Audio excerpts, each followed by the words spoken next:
বাংলাদেশে আনুষ্ঠানিকভাবে কার্যক্রম শুরু করেছে স্যাটেলাইট ইন্টারনেট সেবাদাতা প্রতিষ্ঠান স্টারলিংক।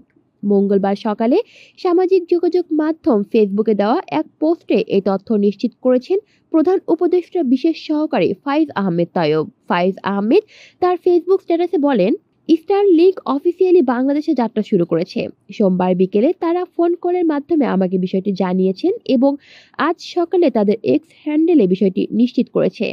তিনি জানান, প্রাথমিকভাবে দুইটি প্যাকেজের মাধ্যমে ইন্টারনেট সেবা প্রদান করবে প্রতিষ্ঠানটি।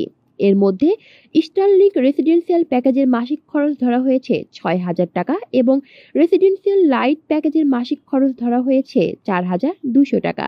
তবে উভয় প্যাকেজের জন্যই গ্রাহকদেরকে ৪৭,০০০ টাকা এককালীন যন্ত্রপাতি খরচ বহন করতে হবে বলেও জানান তিনি।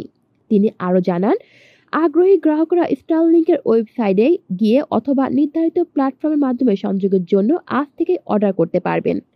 কলি শিকদার, বাংলা নিউজ নেটওয়ার্ক।